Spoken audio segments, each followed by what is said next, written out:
Can you turn down the volume because I'm hearing a repeat back? Yeah. You need to be wearing headphones, Carla, because I'm hearing everything back in my ears. No worries, I'll get my AirPods. So you need to turn the volume of your phone down to nothing. Yeah, can we... So you can talk to me, but you're not going to hear me back. Yeah, You just... need to put your headphones on for the thing. And you need to start the countdown clock. Yeah, I know, I was just wary of...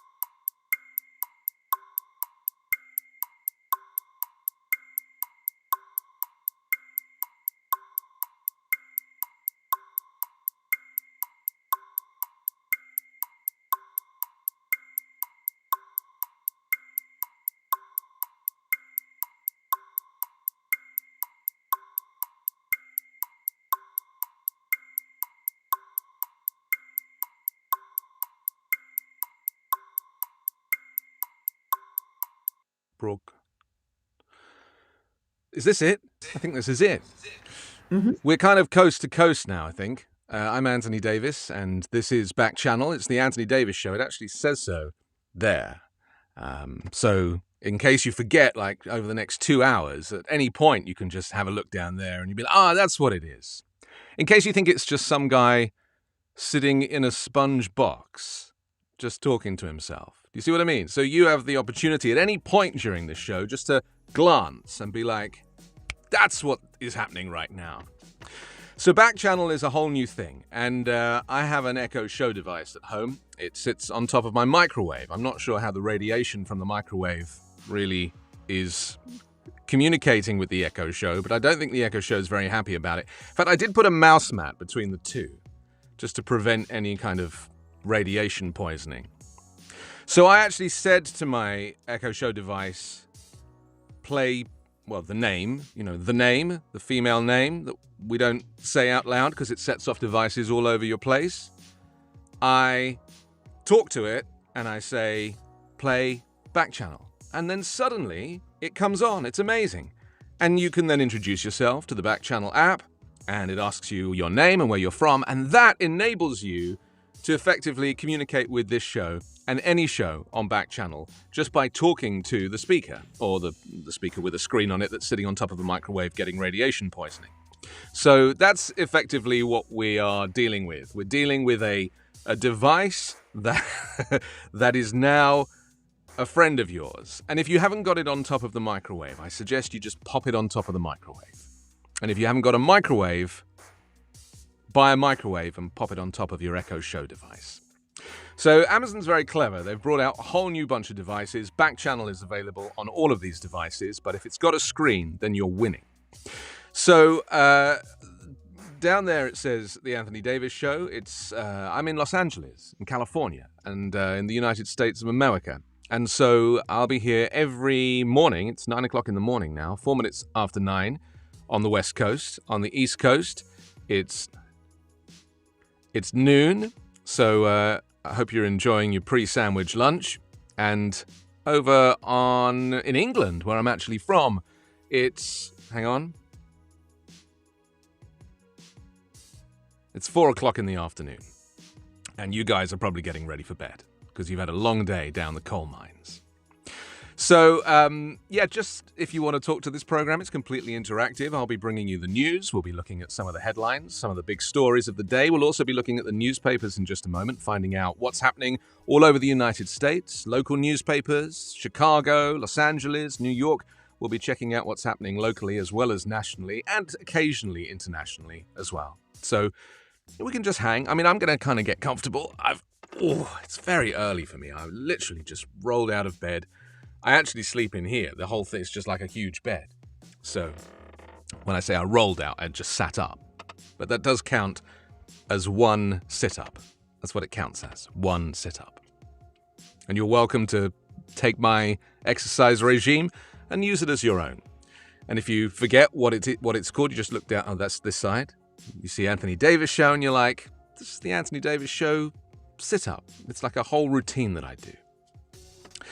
So, yeah, we're going to look at the Arizona Republic. We're going to look at the Chicago Tribune, the Houston Chronicle. If you are listening and taking part, then you can also talk to your device, and what you say will end up on my screen, and I'll be able to communicate to you and everybody else that you're here and you've joined the party. So the magic word is say. So whatever you call your device, some people call it Echo, but other people call it. So if you call it that, then say, and then you just say whatever you want to say. And then that comes over to me, and then I'll be able to hopefully hear it, listen to you, and, you know, we can share in each other's pleasures. So let's just have a little look at some of the papers in the meantime, just see what's happening around the world. I've got them all written down here. I don't actually have physical newspapers, because it's not 1976 anymore. So, where should we start? I'm thinking if we, threw a ball into the world and see, where it lands. Maybe we should go to... let's have a look. We should go to... Arizona. There you go. What a great place to start. I have a friend in Arizona who's also migrated from England. A lot of us from England are coming. Today's a big day, incidentally, because they've lifted the travel ban around the world. But in America, everyone's showing up. So if you suddenly see English people, in your local store, just be kind to them and say welcome, as you have for me. So the Arizona Republic this morning leads with businesses, families set for border reopening. Travelers will be allowed to cross starting today.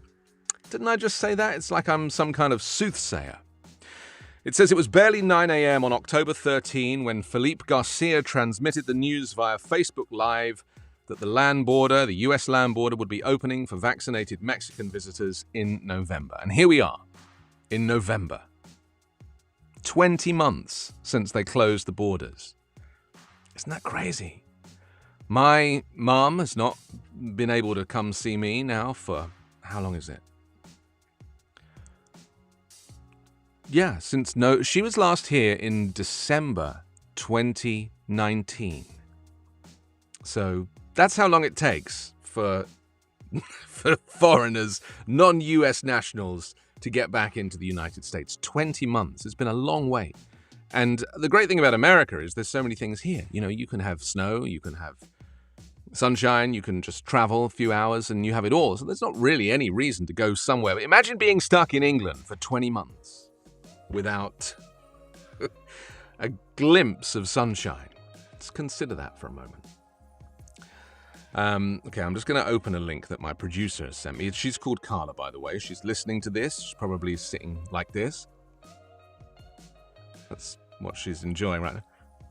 Literally, both hands are missing everything. I don't know if I can do this. There's a whole, sign-in thing here. Let me see if I can do this.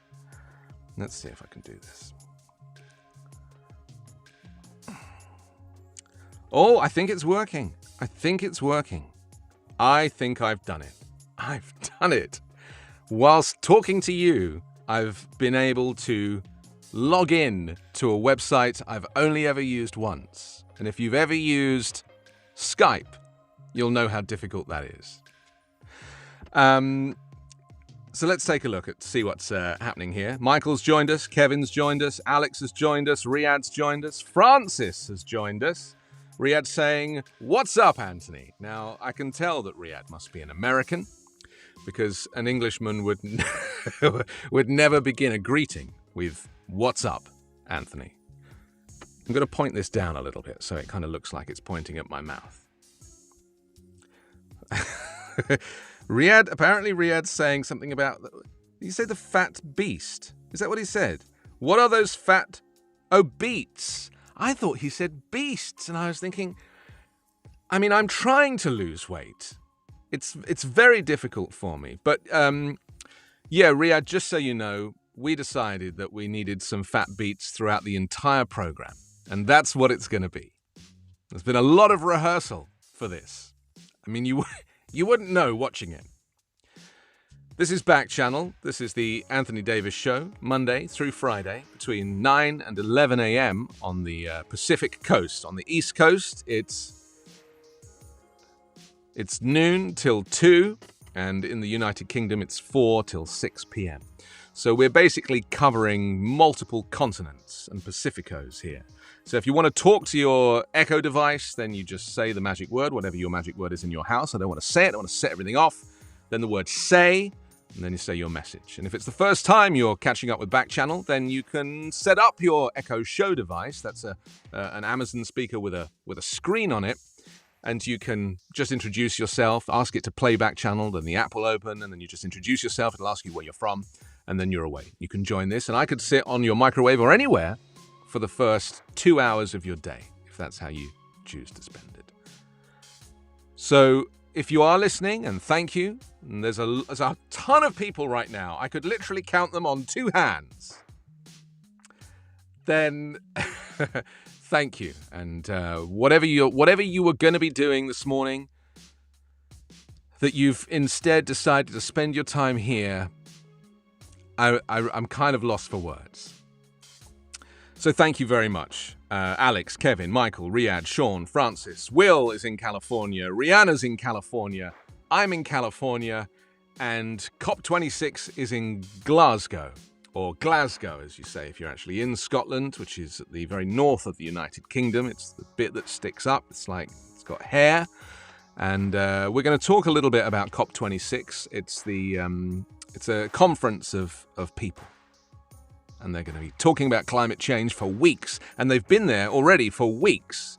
And whilst the big stars have left, although Obama was there last night, but the big stars might have left, but the negotiators are still there. And this is where they flesh out the deal, a little bit like they did 5 years ago on the Paris Climate Accord. So just so you know, that's kind of what's going on over there. All right, let's get back to this, because it's very important that I do the newspapers. I promised you that I will be doing the newspapers. So let's take a look at the Arizona Republic. We were talking about businesses, families set for border reopening. The headline, travelers will be allowed to cross starting today.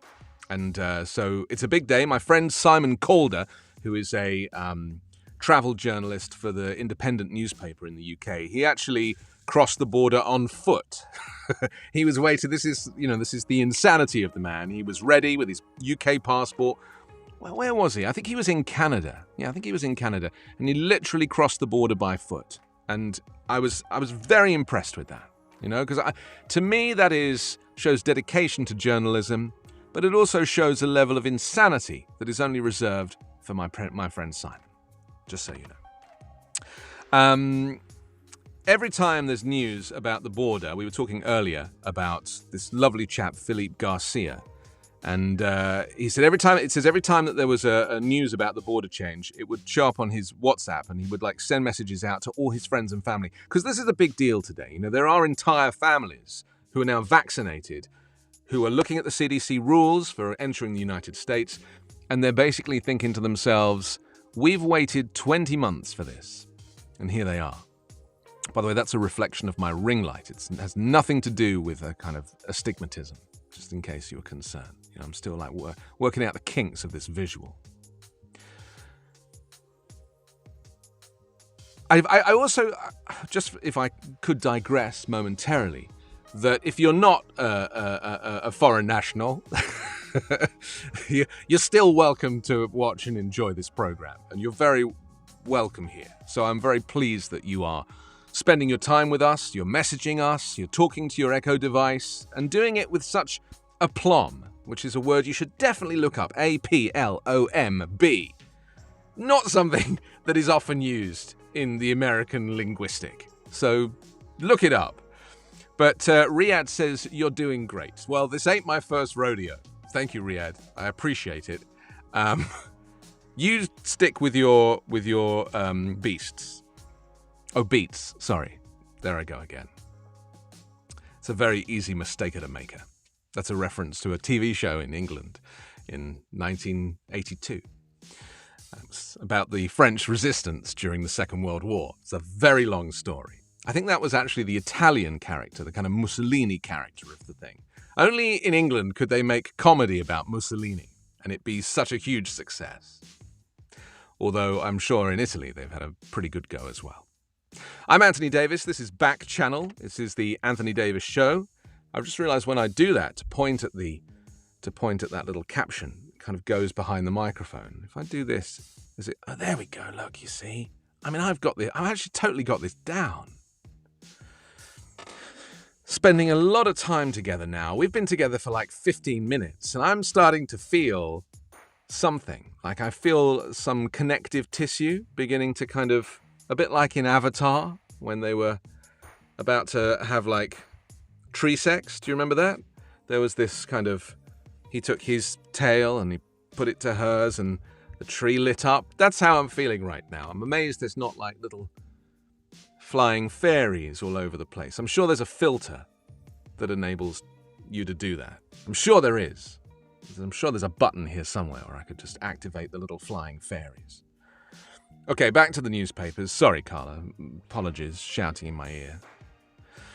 Who's funding candidates in the Arizona elections, says the Arizona Republic this morning. State lags behind many others on its disclosure rules. It says after raising $1 million in her bid for governor earlier this year, Democrat Katie Hobbs quickly put out a statement highlighting the amount and thanking every single person who believes this campaign. She said it was an eye-popping number for a race when the primary was more than a year away, and a message to her opponent and donors that she was claiming the mantle of frontrunner in the campaign.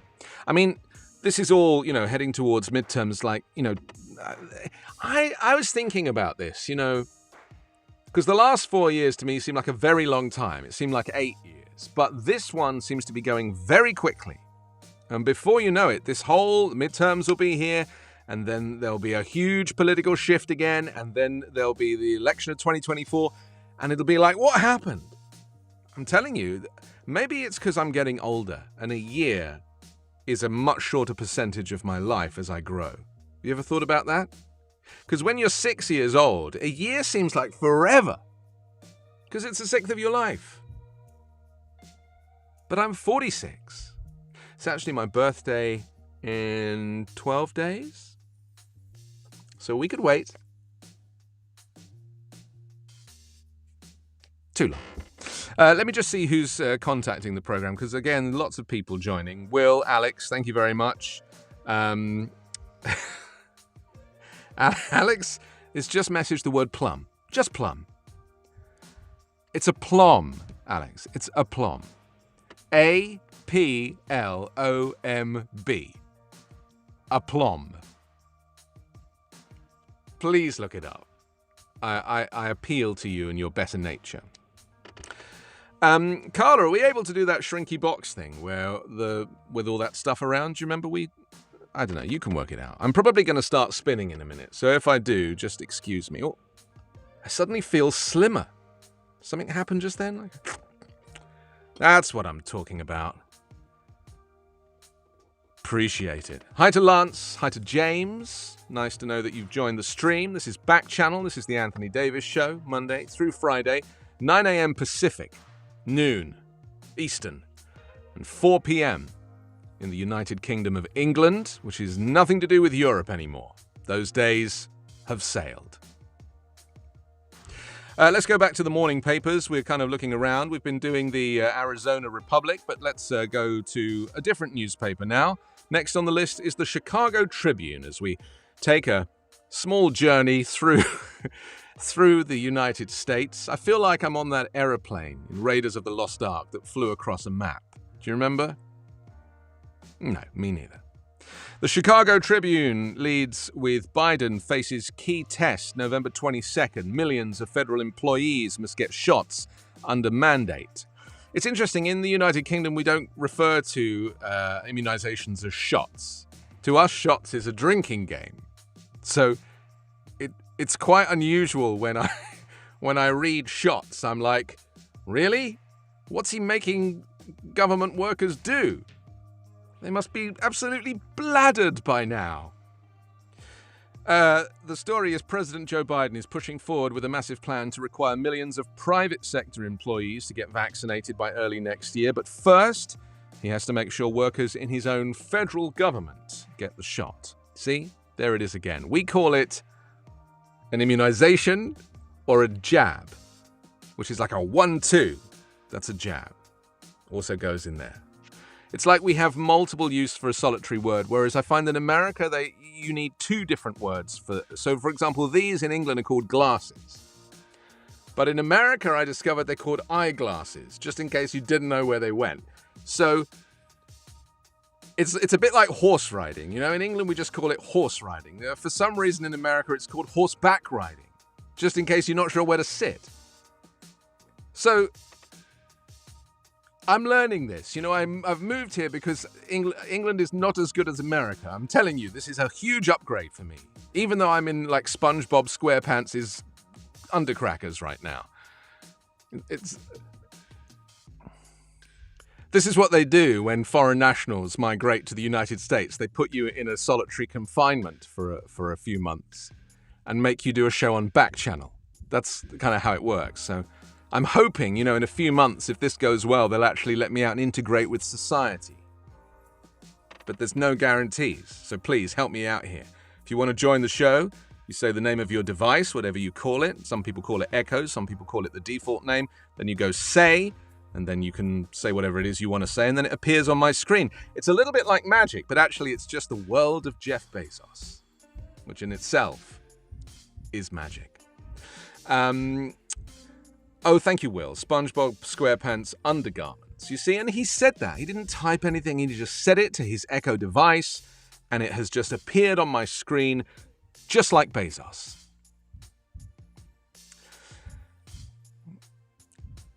Thank you, Sean. Appreciate your lols. I mega lols you back. Isn't it a tragedy with all the wonderful words that we have in our languages, like aplomb, that lol has become a thing? Kill me now. Back to the morning papers. 4 million federal workers are to be vaccinated by November 22nd under the president's executive order. Some employees, like those at the White House, are nearly all vaccinated. But the rates, although Jen Psaki did get COVID the other day, she's of course the very stylish and she just has this wonderful way of putting people down. I really like it. She's not Sean Spicer, she's a classy lady. She's the press secretary, and whenever the guy from Fox News asks a question, she's like, It's very good. Anyways, she got COVID recently. Despite being vaccinated, they call that a breakthrough infection, and it can happen because the Delta variant is very strong. Oh, I'm getting my booster today. I'll let you know how that goes when I'm not here tomorrow. The upcoming deadline is the first test of Biden's push to compel people to get vaccinated beyond the federal worker rule. Another mandate will take effect in January, aimed at 84 million private sector workers, according to guidelines put out this past week. So there you go. That is,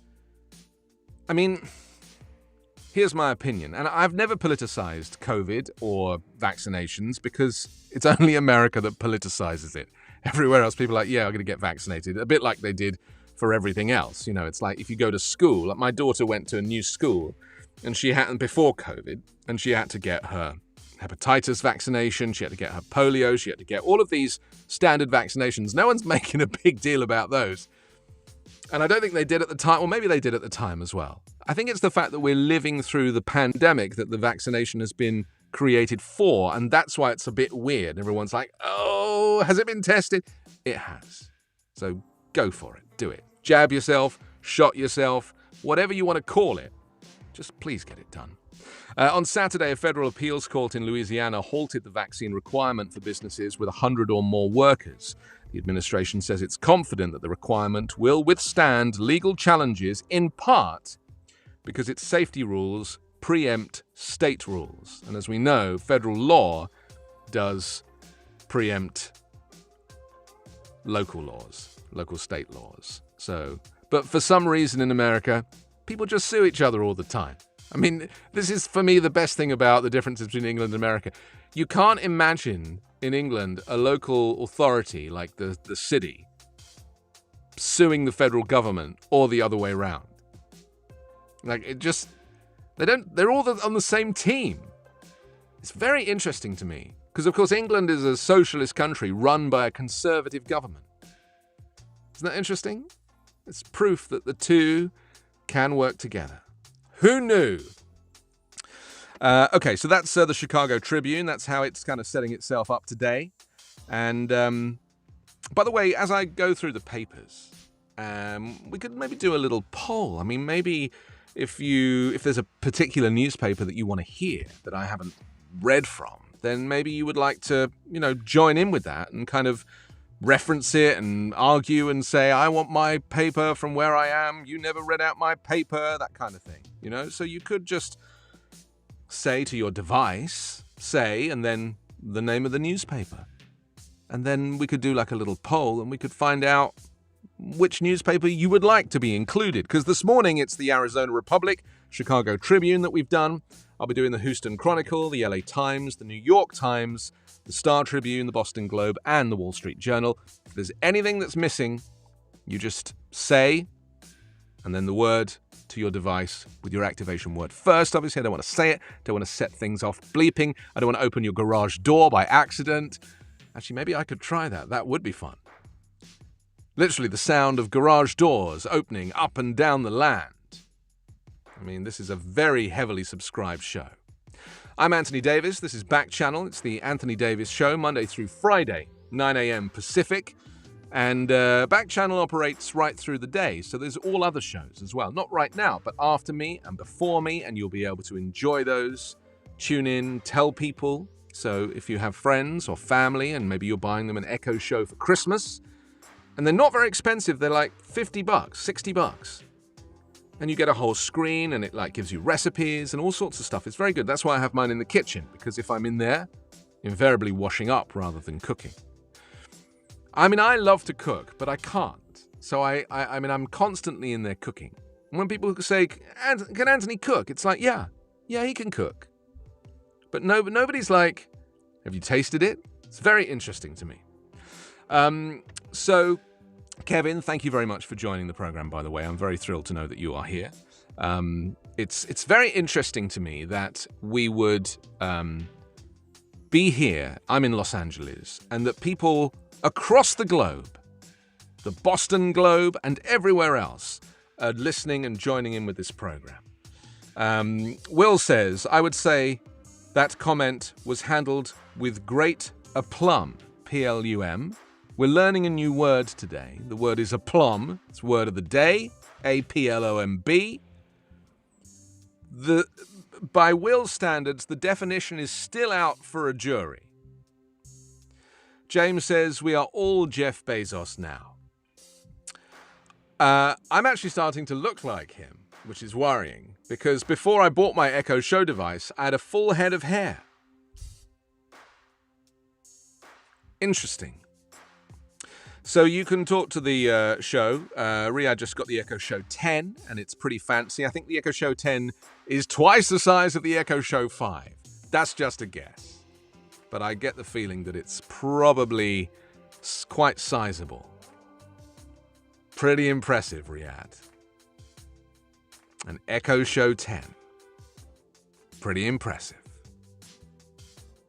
You might want to leave that one in the front of the main room with the curtains open, just so that neighbors or passers-by could glance it and be like, Riyadh's got the Echo Show 10. I mean, when I were a lad, we only had the Echo Show 2. But the world has changed. It really has. This is Backchannel. I'm Anthony Davis. Let's get back to the morning papers. We did the Chicago Tribune. We've also done the Arizona thingy. Now, the Houston Chronicle. The headline is, What Went Wrong? This is regarding the tragedy at Astroworld. And the headline goes on to say, Festival had plan in case of mass casualties. Yes, Astroworld had a plan for all sorts of emergencies. It's designated who could stop a performance and how. Actually, can I just do a... Yeah, I want to say to my producer, Carla, maybe you could mute your FaceTime. There we go, because then I won't get the echo. I shouldn't say echo. Now I've just set the garage doors off. Yes, if you just... that, and then you can unmute it when you want to give me instructions. See? It's very clever the way we do this. There. Oh, Oh, the silence. The whole time I've been talking, I'm hearing a repeat of myself, and it actually means I get to hear my own show from 3 seconds ago. And I thought it was pretty good. I was listening to it and I was like, yeah, I mean, I would listen to this. Really? I'm not so sure. Astroworld had a plan for all sorts of emergencies. It designated who could stop a performance and how. It included a script for how to announce an evacuation. It detailed how to handle a mass casualty event. It says where the promoters followed it on Friday night, when 8 concert-goers died and scores were injured during Travis Scott's headlining performance, it's unclear. So this is, of course, this very tragic story about this concert where there was a rush to the stage and a crush, resulting in the death of 8 people. And so the investigation's underway, but they're now looking at the stage, the actual design of the stage that collapsed, and they're hoping to... And it's very interesting, isn't it, how in life on this planet, you know, us together, we have to wait for a tragedy to unfold before change comes about, or before people can make improvements to health and safety or whatever. It's almost like there has to be a crash. And that's the saddest part of humanity, isn't it? We can't mitigate everything. But so we'll see what happens and how this plays out. But the other headline on the Houston Chronicle is 8 young lives cut short in chaos among thousands of concert-goers. And I was reading earlier this morning that I think one of the concert-goers has already opened a court case against the organizers. So that's obviously going to end in litigation of some sort. Also on the front of the Houston Chronicle, schools take a lead role in promoting vaccines. It says with the approval of the COVID-19 vaccine for younger children, many elementary schools around the US are preparing to offer the shots, which educators see as key to keeping students learning in person and making the classroom experience closer to what it once was. Now, I'm having to think about this at the moment because I have a 6-year-old daughter and she's obviously at school, and currently they test them once a week. It's a once-a-week test to see if they're COVID-free, and then they continue to play. They wear their masks all the time. And so far, there's only been, since she's been back at school, which is, coming on for 2.5 months, there has only been one case of COVID in the school, which I think a kid picked up from a nanny. And then they literally closed the school for like 2 days, and they cleaned the classrooms out, and they took the nanny and they put her in solitary confinement for, I think, 5 years. So, that's how they do it.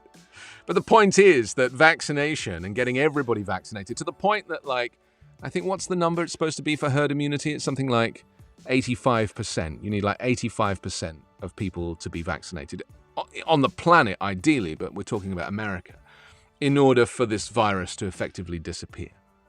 And it's interesting. I think people really struggle to intellectualize a pandemic, because it's never happened to us before. We weren't around in 1917. We weren't. This type of thing is, and I mean, of course, there's been Ebola and there's been the HN1 and there's been other various things that have happened, but they were contained. But this one wasn't contained. And so now, and this is why there's so much division about it, because people are like, well, I just don't understand how this is even a thing. And it's like, well, because it happens. In fact, I don't know if you've seen it, but on Netflix, there was a show called Pandemic. It's not even a show, it's a documentary. And it was made 6 months before the pandemic, first happened, arguably in November, December of 2019. So it was made 6 months before that. And if you watch that documentary, it is about what would happen. It's like a what-if documentary, what-if scenario, if the whole world experienced a pandemic. And it is exactly like what played out. It's almost as if they knew. Now, of course, they didn't know. But my point is that they were prepared. And governments, famously, around the world did not stockpile PPE, or it wasn't, up to date. It was all out of date. But they all knew there was a whole playbook in place in every government office of a pandemic plan. And yet very few governments really took it that seriously. Well, I have a feeling that they've now started to stockpile PPE for the next time. Because arguably this isn't going to go away and be gone forever. This is going to be around forever. A little bit like, there are... tuberculosis was around for a long time, and people still have to take measures. We still have to be vaccinated. And I think it's just going to be like that for COVID. It's just going to be one of our annual shots. And we'll get it down at CVS or Walgreens. Other pharmacies are available. Let's take a look at some of your messages. Thank you for getting in touch. You're not only are you kind for talking to your device and subsequently talking to me, but you're also very good looking. I'm very grateful for that. Hi to Kevin. Alex says, is it true that he continued performing while it was happening? So this is regarding the concert. I'll be honest, I don't know the answer to that, because that's not the type of concert I probably would have gone to in the first place. I wasn't even aware of who that artist is. I don't really know who anybody is. I'm kind of the last person to find. I just found out that Princess Diana died. So it just takes a while for things to filter through to me. So if you really want to be on top of things, don't watch this show. I'm finding stuff out now that I was like, really? It's interesting. Just, I really should get that thing they call the internet. Here it's very popular now, especially in America. If you want to join Backchannel, if you want to talk to the program, if you want to join in with any of these conversations as we look at the newspapers or talk about anything that's happening in the world, then you're very welcome just to say your device name, then you say, and then your message, and then that comes through to me here. We're also asking you which newspaper you would like me to cover. If indeed you want me to talk about a specific newspaper and review a specific newspaper, then you can just easily just tell me, and it'll come up on the thing, and then we'll look it up, and then we'll submit a subscription to that newspaper just for you. We won't even charge you. And then it'll be delivered to me like this, and I'll leaf through it page by page, as I'm doing here. James wants to hear about the Wall Street Journal, and maybe we'll skip to the Wall Street Journal right now just for James, in case he has to go somewhere. The headline on this morning's Wall Street Journal, because it's Monday, November 8, 2021, Kenyans break the tape as New York Marathon returns. Yes, it says, make hers a double. Kenyan's Paris Jepchirchir became the first woman to win the New York race after taking the Olympic gold in the same year. The men's finish held less drama, with Albert Korir of Kenya taking the lead after mile 19. Isn't that interesting? I was actually going to do the LA Marathon. It was only yesterday, the LA Marathon. And then I was like, nah. Also on the front of the Wall Street Journal, government bond swings burn Wall Street investors. Yes, it says a rapid U-turn in government bond markets has sparked deep losses for some of Wall Street's biggest investors, a stark demonstration of how even small shifts in expectations for economic growth and central bank policy can upend most carefully laid bets. It's okay, I don't know what that means either. And sometimes it's okay to admit that you don't know what it means. This is Backchannel. I'm Anthony Davis. This is The Anthony Davis Show. Monday through Friday, 9 a.m. Pacific, noon Eastern. Who cares about the rest of the world? If you want to join in, please do that in the usual way. Name of your device, you say, and then you say your message. And it appears here in the program, actually becomes part of the program. Unbelievable. So I'm here every morning between 9 and 11 Pacific. Also on the front of the Wall Street Journal, Twitter tells Musk to sell his 10% of his Tesla stock. Now this is massive. This, I think, started because he hasn't paid any income tax, because he's not paid in cash. He's paid through shares. And as you know, Tesla stock has gone up and up and up. Let's go this way, because I think that's the way your graph would probably go.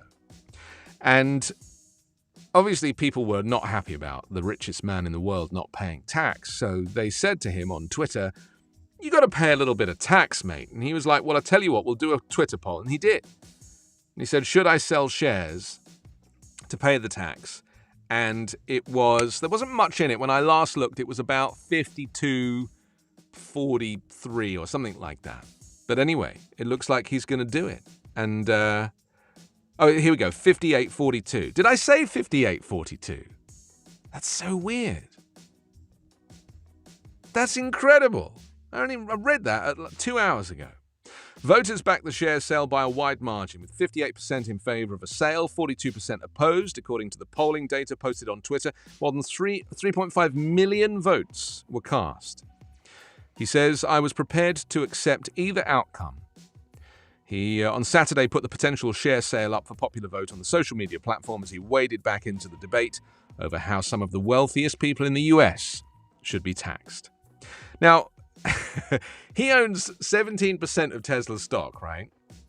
That's $200 million worth of stock. I mean, he's richer than Tony Stark.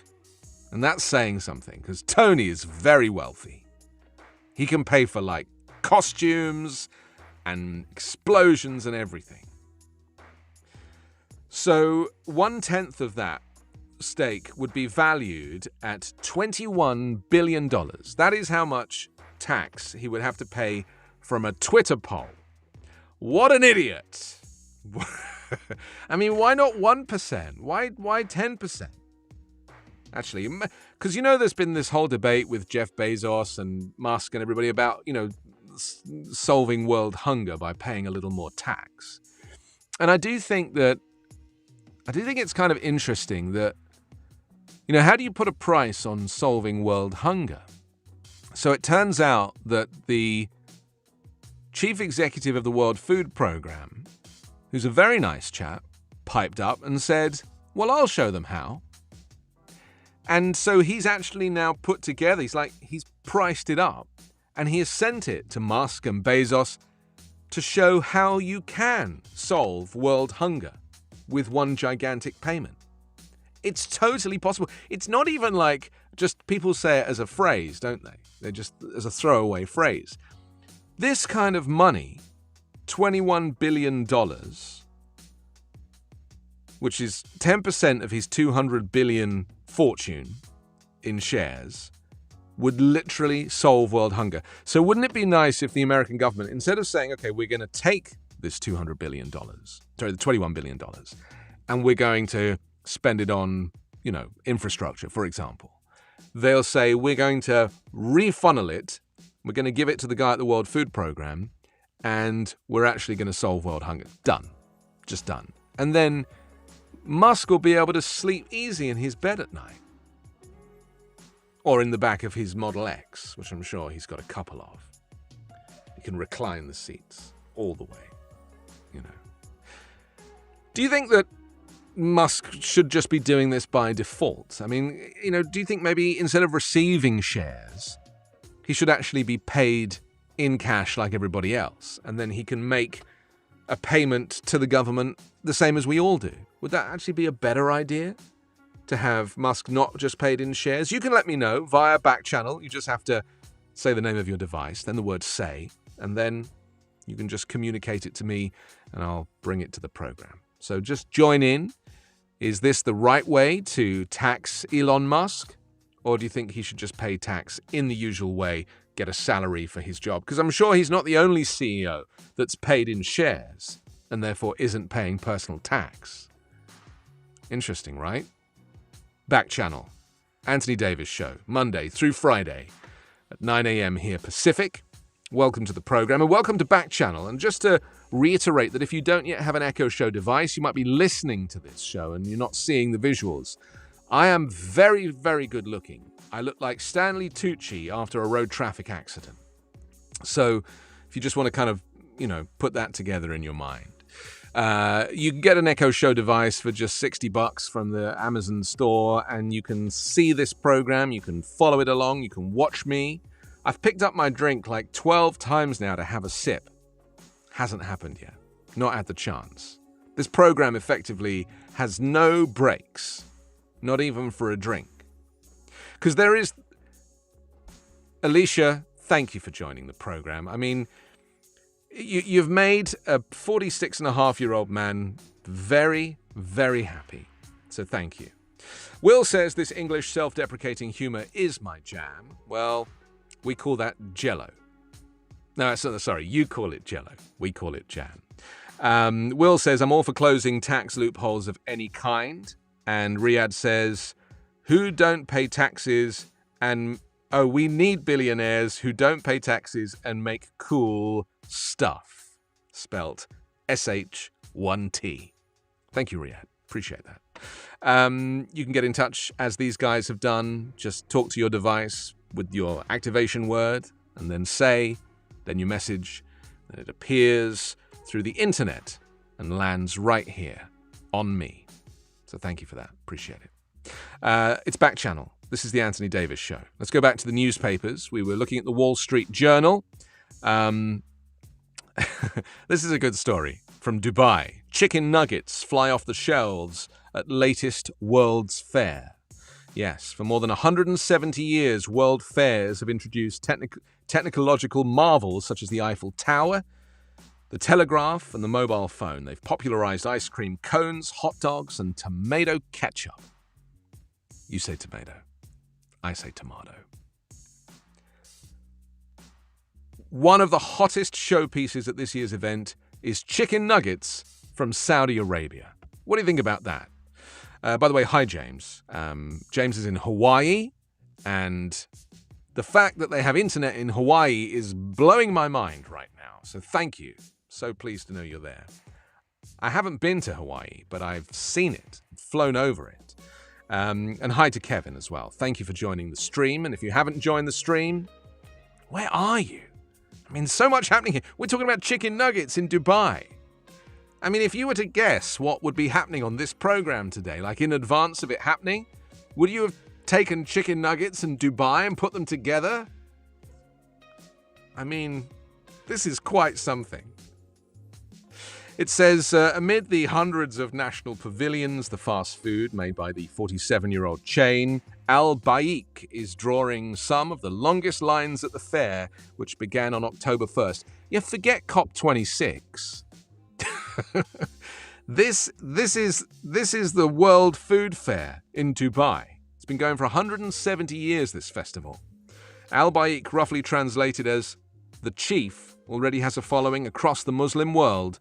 Among pilgrims who have visited its branch in Mecca, it's grown to around 130 outlets in the Gulf, including 2 added in Dubai and Bahrain in the last year. Social media posts about its chicken nuggets, fries and burgers are helping to bring visitors to its pop-up site at the Dubai Expo 2020. It's all to see. We talk about like the might of America spreading across the world. America not only gives Dubai great television entertainment to watch, because I know the Middle Easterns love watching American TV shows, but you've also given them nuggets, burgers, and fries, and they've been eating the Middle Eastern cuisine for thousands of years. And now sweetly corrupted by the Americans, eating. Look at it. Look how. Even just holding it like that. Look how delicious a cheeseburger looks. So well done. God bless America. That's how the Wall Street Journal looks this morning. We're kind of taking a look at the morning papers and seeing kind of what's happening. Will wants to know if there's anything special about chicken nuggets from Dubai. Well, didn't they do a survey on chicken nuggets from one of the fast food chains here in the US, and it turned out that there wasn't really much chicken in it at all? Because if you've ever had, I'm recently meat-free. Quite recently, 2 years. No meat, no dairy.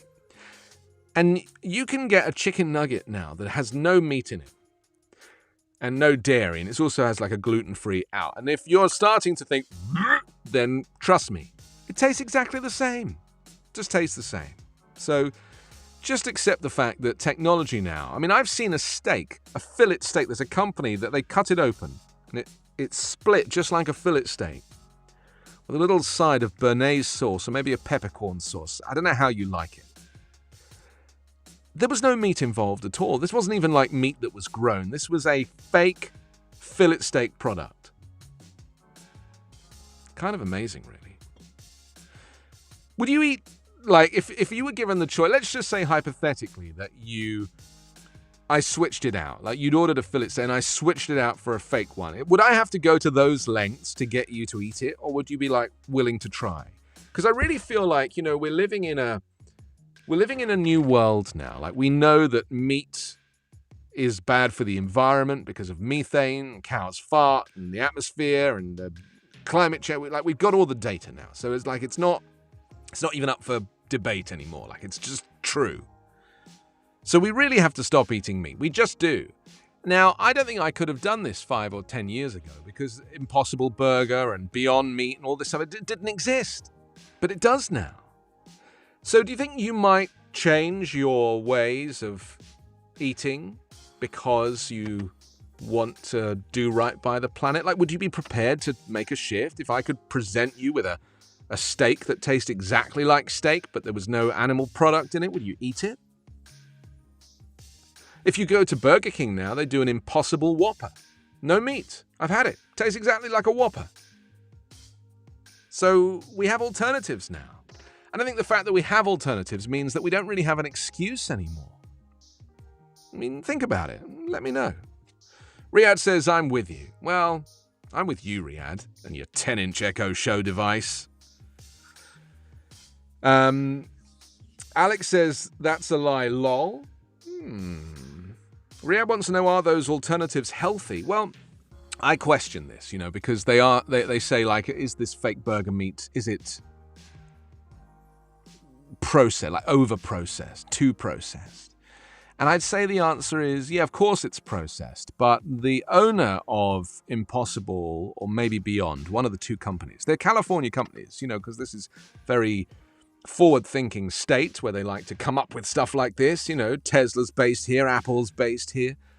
But they claimed that it's all natural product. So it's like, even if it is processed, it's still a pea product or a soybean product. So what's your problem, they say? The thing is, the cows might not be farting, but the Beyond Meat product, it does repeat on you a little bit. I mean, I wouldn't eat it in solitary confinement, put it that way. So there you go. Riyadh says, what about the substitutes? What, you mean other substitutes? Because chickpea is a very big substitute for a lot of things. The chickpea, it provides you with hummus, but it provides you with a whole lot more in a vegan diet. I don't really say vegan, I say plant-based. I think vegan makes me sound a little bit too right on. And I'm really not very right on. I mainly did it for heart health. But the point is, you can very easily change your diet and replace with all these substitutes without having to worry that you're missing out. That's just my view. I mean, let me know where you're at. If you're listening right now to Backchannel, watching Backchannel on your Echo Show device, you can just talk to your device. Activation word, then say, and then your message. And then it'll come through here and we can join in together. And thank you very much for these. Sean says, what great aplomb. It's P-O-L-M-B. Aplomb. Thank you, Sean. And Riyadh says, any more vegetables? Good. Never be bad. Riyadh, don't take this the wrong way, but you really do type like a 14-year-old girl on the back of the bus chatting with her friends. I really like it. It's like a very kind of street slang. I wish I was as hip as you. I'm clearly not, because I'm, You see this white beard? This is new. This section is all new. I have like a headshot that I use on the internet, and I'm going to have to like paint in this section so it matches real life. The aging process is not good. Okay, back to the morning papers. We did the Wall Street Journal. Let's. We missed a couple out, didn't we?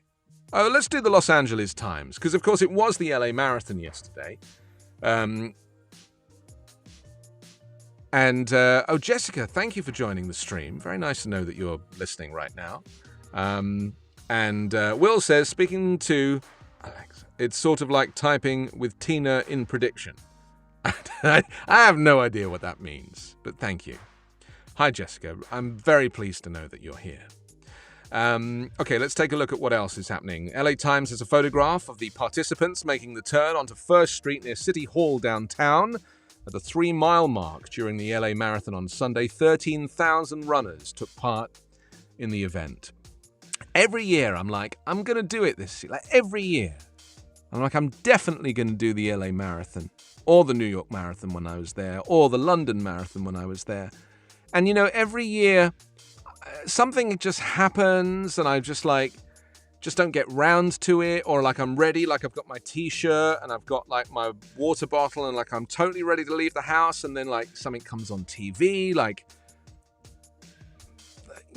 Peppa Pig or something, and then I just can't go.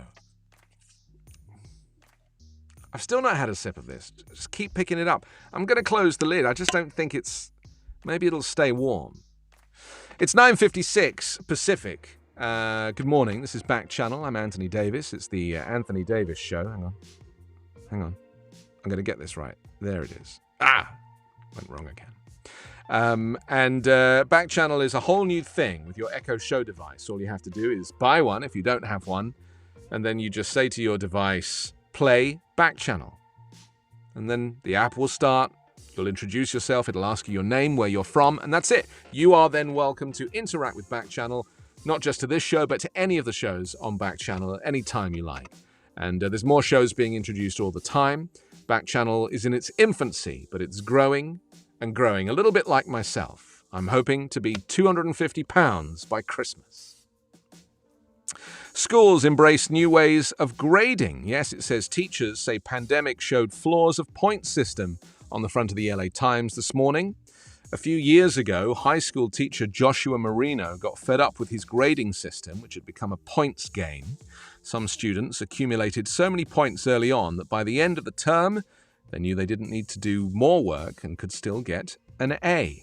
Others, though, often those who had to work or care for family members after school, would fail to turn their homework in and fall so far behind that they would just stop trying. It was literally inequitable.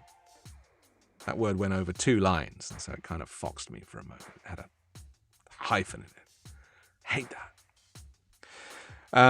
As a teacher, you get frustrated because what you signed up for was for students to learn, and it just ended up being about a conversation about points all the time. It's very interesting. So, schools, not all schools, some schools are embracing new ways of grading schoolwork to encourage kids to do it. And, this kind of competition between schools, like, grading platforms and league tables, and it's all garbage. I mean, that's the crazy thing. In England, we used to have inspectors come and inspect the school, but they knew when they were coming, so they just sent all the naughty kids home that day, and they cleaned everything up, tidied up, and they put the good kids in the front of the class, and everybody would be on their best behavior, and then the school would get an A.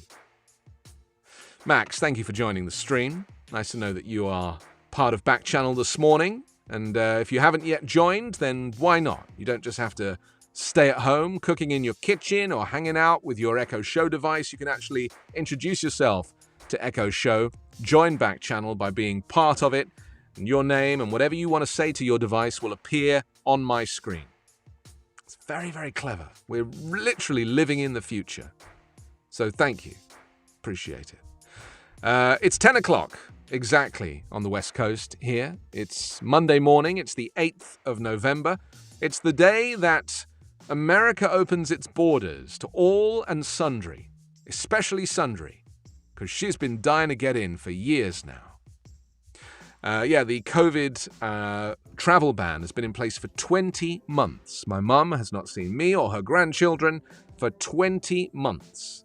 And she's booked a flight for December 15th. She'll be here, and I've got a flight booked for December 16th to leave.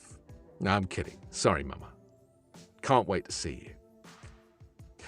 This is Backchannel, and welcome to the program this morning. Another hour from me, then somebody else will be in this space. I mean, not inside SpongeBob SquarePants' Undercrackers, but somewhere around the world. And this is the great thing about the technology that is Backchannel, that people who are sitting inside your tiny little machine are in different places all over the planet. And we're talking about things happening all over the planet. So thank you very much for that. Let's take a little look at some messages here. Apparently it says voice messages. If you are messaging us through your voice, the technology is still being ironed out. So if it's not perfect, then maybe you need to enunciate a little better. I'm not blaming the tech, I'm blaming you. So, enjoy. We're looking at the morning papers this morning, and we are talking about what's happening up and down the land as not only the borders for aircraft. There was 2 British Airways flights this morning. Sorry, 1 British Airways flight and 1 Virgin Atlantic flight that took off from London Heathrow. They named the flight, the British Airways flight, they named BA1, which I think is the flight number they used to give to Concorde when that flew. And so, because it's such a big deal for immigrants all over the world, for foreign nationals, for non-US citizens, they lined up, Heathrow Airport has 2 parallel runways. They lined up the Virgin Atlantic plane and the British Airways plane at exactly the same place. At the ends of these runways, obviously, better than starting in the middle, just in case you run out. And they took off at exactly the same time, both destined for JFK, New York. And it was very moving. It was very moving. Both aircraft were the brand new Airbus A350-1000. That's just an aside. That's not part of this show. Just saying that because I love the aeroplanes. But because they were identical aircraft type, they looked the same, but one had BA livery and the other one had Virgin Atlantic livery. And it was a big deal. They went off together and one landed in JFK about 6 minutes before the other. That was intentional. They weren't going to land on parallel runways. Although, that would have been great. Think about that. Very exciting. Lots of messages coming through. I think people now are purposely, Will, Max, Riyadh, trying to trick their Echo Show device to make it sound like the technology isn't working when it is. They like saying sentences that don't make any sense. I think you're trying to double bluff me now. Appreciate that. On the first show. Unbelievable. This is Backchannel. I'm Anthony Davis. It's the Anthony Davis Show, Monday through Friday at 9 a.m. Pacific. It's now 10 o'clock, 2 minutes after 10, on the 8th of November, 2021, the day that America opens its borders, both air and land. Canada, Mexico, you can now cross the border by foot or by car or by moped or minibus. I realize I didn't really have a kind of minibus. I'll move on. Will says, the rain in Spain tastes like champagne. Well, now you can actually go to Spain. Before you couldn't. So, you're a better judge than me. Okay, let's go back to some of the morning papers, shall we? Carla, we seem to just be doing morning papers this morning. I mean, it's like there's so much to talk about. There's literally so much happening. So also on the front of the LA Times, homeless policy shifts to removal of encampments. It says the city of Los Angeles has undertaken a major shift in its approach to homelessness, one that puts a priority on cleaning unsightly street encampments, even when insufficient permanent housing exists for the people being moved. In the last month, city council members have identified nearly 300 locations where they would like to ban camping under a new law that was passed in August. Now, this is very interesting to me because, again, this really does show the difference between culture in the United Kingdom and in the US. And I'm on that website Nextdoor, the one that is like a community site for people who are angry. You know the one. And I am surprised because in England we appreciate that people are poor. Really poor. We talk about poverty in England, most people are poor. A good percentage of the country live in relative poverty. It might be as high as 70%. I can't remember the statistic. They live in relative poverty. That's where you have a job and you work and you have a home, but you literally can just about afford to live. And that's kind of how people live in the UK because it's not a very extravagant country. You know, if you go and buy yourself a bag of potato chips, like, it must be like Fun Day Friday. Whereas here in the US, the economy is huge. I mean, California's economy, just California, is bigger than the whole of the UK's economy. California is the 5th richest economy in the world, and the UK is the 6th. It's interesting, isn't it? So, you know, in the US, we do take some stuff for granted because it's like this country is a new country and it's been built on this amazing economy here. And so I talk to people here and they're like, oh, I'm leaving my job. And I'm like, really? And they're like, yeah, I'll get another job. Well, in England, we don't really have that conversation. No one leaves their job in England. You leave your job, you're probably not going to get another one. There might be a shortfall for like 3 years. So it's just very interesting how like the economies are different. Anyway, so I'm on Nextdoor and I'm looking and I was really surprised as how people would refer to the homeless people as, you know, really like quite derogatory terms. And it made me think how culturally we are kind of different in that way. And these cleanups, I've seen these cleanups, there's one very near to me. And I'm like, wow, I mean, is it being done for hygiene reasons or is it done to placate local neighbors who are just fed up with the sign of people living in tents? Interesting. Sorry, Carla, say that again. I was talking over you. Oh, no, well, now you're muted. So this is like one of those weird... Oh, Wendy joined! Thank you, Carla, for alerting me to Wendy. Wendy, thank you for joining the stream. Appreciate that. If you haven't joined the stream, then join the stream.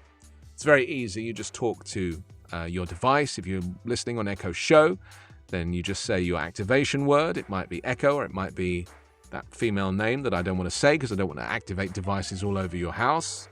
But and then the word say. So that follows your activation word. Activation word, then say, and then your message. If you have just got an Echo Show device, then you would need to make Backchannel start for the first time. So you would effectively talk to your device by saying play Backchannel. Backchannel will then start, and then you'll be able to interact. Not just today, but forever after. You can come back tomorrow, and you don't have to go through the whole introduction thing anymore. You just get your Echo Show to start playing Backchannel. Very interesting. Jess wants to know what's my favorite dish to cook. Well, it's very interesting you say that, Jessica, because I do a very good vegan mac and cheese. Has no cheese in it and hardly any mac. And it's very popular. So thank you. Appreciate that. Thanks for getting in touch. You're welcome to join at any time. So just pile in, you know, whatever we're talking about. We've been looking at the morning papers this morning and seeing what's happening around the world. We're currently looking at the LA Times, and they're talking about the cleanup of homelessness. It says here that there was widespread agreement that the street encampments, which have spread from Skid Row to almost all parts of the city, are unsafe, unsanitary, and inhumane, reflecting a profound societal failure. It says there's also concern that the change in policy elevates politics over need, creating a squeaky wheel strategy of clearing those street encampments that have become the biggest liabilities to members of the city council. And it's become a very big political thing, you know, because arguably Republicans say Democrats love the homeless, and Republicans just want to, like, hide them effectively because they don't want to rehouse them. So where do you put these people, and where do they go? And here in Los Angeles, as well as San Francisco, it is probably the biggest issue in the city. But these people are the same as you and me. The difference is they don't have a home, or indeed a kind of sponge solitary confinement. So where do they go? And that's really the issue for the city councillors. I heard the mayor, Eric Garcetti, being interviewed on the radio, and he was just a couple of days ago. And he didn't really have an answer. I mean, you know, they spend billions on homelessness here in California. Billions. And they do so much. But in any metropolis, this problem will persist because there is always a great division between the rich and the poor. That's just the way it is. Any metropolis, anywhere. London is exactly the same. And we have people sleeping out all the time. So it's, you know, this is just it's a modern reality. In fact, it's not even a modern reality. It's been the reality you've had. The poor have been around since time began. Ow, I really kicked the desk just then. Did you see everything shake? It's all right. It's not a 4.2. You're fine. You're watching Backchannel. I'm Anthony Davis. This is The Anthony Davis Show, Monday through Friday from 9 a.m. till 9, 10, 11. It's 2 hours long. It's 5 days a week. That's Pacific time. Eastern from noon till 2. And in Europe, certainly in London, from 4 p.m. till 6 p.m. Whoever you are and wherever you are, welcome to Backchannel.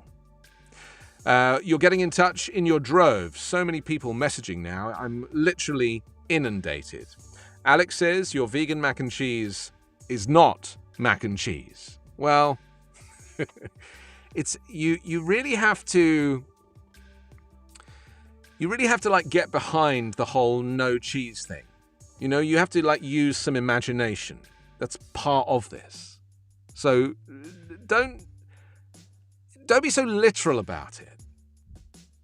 So the cheese that I make in the mac and cheese is done with a butternut squash, some cashew nuts, and some non-dairy milk, you know, like an oat milk or an almond milk or something. And you blend those together. And if you blend those with some seasoning and some garlic, that is effectively the same consistency as cheese, although it doesn't taste anything like, in fact, it doesn't taste anything like anything. It doesn't taste like anything you've ever tasted before. It's verging on disgusting, but you eat it in the knowledge that no cheeses were harmed in the making of this product. And that's the modern world that we're living in, you know?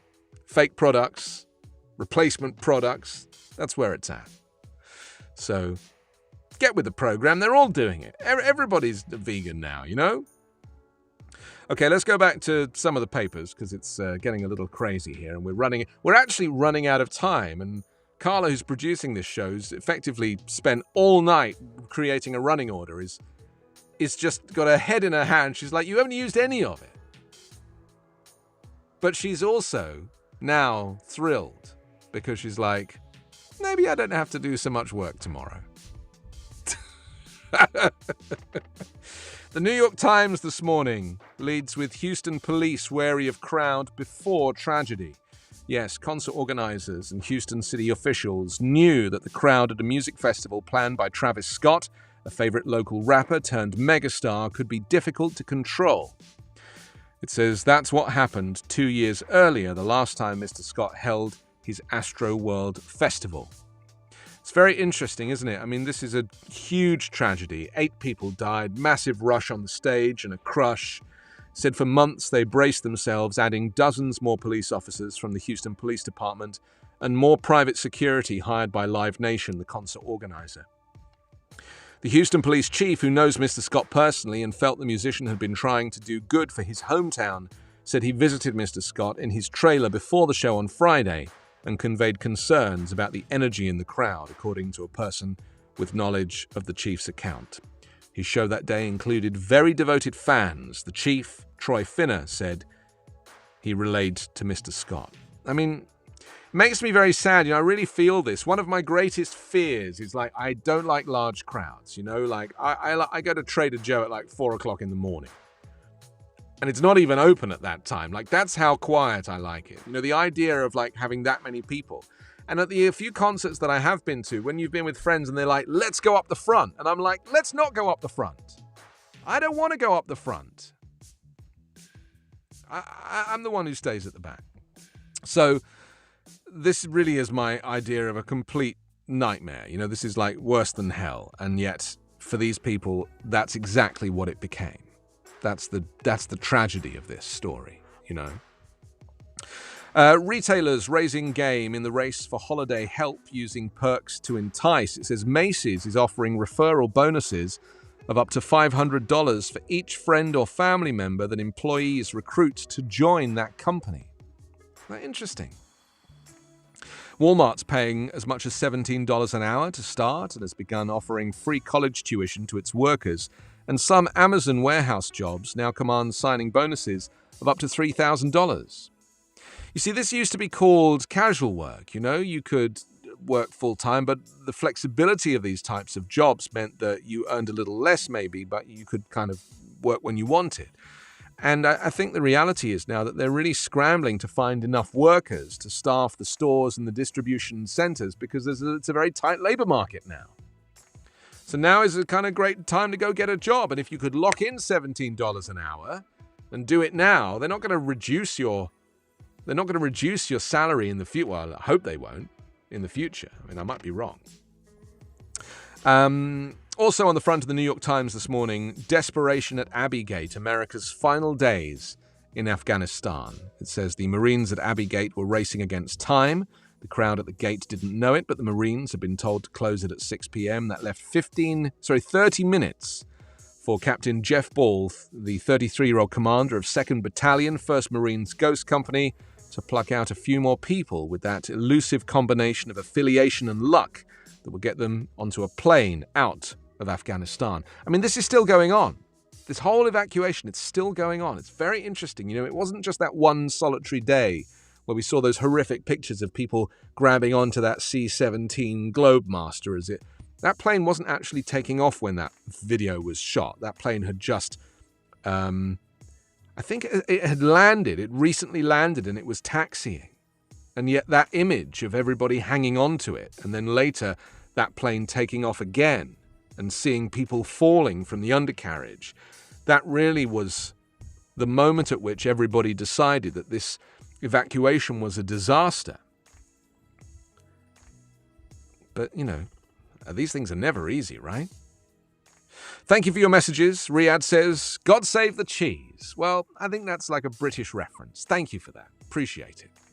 This is Backchannel. I'm Anthony Davis, and it's 16 minutes after 10 Pacific. It's 16 after 1 Eastern. Whoever you are, wherever you are, thank you for joining the stream. Nice to know you're listening. You can contribute. You can talk to your device. Just say your activation word, then the word say, and then your message, and then it comes straight through to us here at Backchannel. So you're welcome to do that. Hi to Max, to Rihanna, to Alex, to Riyadh, all listening and taking part and joining in and making this program part of their morning. And it's going to happen every morning. So make it part of it. In fact, if you're not here tomorrow, I'm going to want to know why. So now you know how to get in touch. If you haven't got an Echo Show device, now's a good time to go on your Amazon app and order yourself one. They start from just $59. You'll have one tomorrow and it'll be sitting there. I have mine on my microwave and I just look at it while I'm watching the microwave go round and round and round. We're living in the future. What can I tell you? I was also asking you earlier if you wanted to comment on which newspapers you'd like us to cover, because we're doing a few this morning. So far we've looked at the Arizona Republic, the Chicago Tribune, the Houston Chronicle, the LA Times, the New York Times, and the Wall Street Journal, and that was a special request. So if you have a special request, then it's very easy for us to respond to that special request. We just type special request into Google and see what happens. Okay, so next up is the Boston Globe. Let's see what's happening down in Boston Globe land, in Boston, over towards the East Coast. It's kind of on the East Coast, isn't it? I don't know. I've never really even been to America. It says, for states' pot sector, a fitful blossoming. On November 8, 2016, Massachusetts voters legalized marijuana, closing a door on more than a century of prohibition and opening one to an uncertain new era.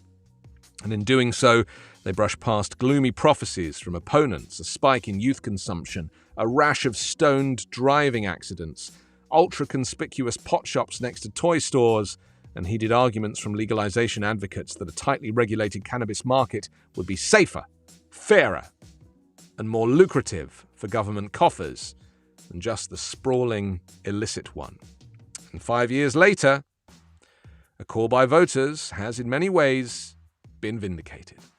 So there it is. It's very interesting for me, coming from a place where marijuana is a Class B illegal drug, to a city where everybody's high all the time, even the Uber drivers. It's really quite wonderful.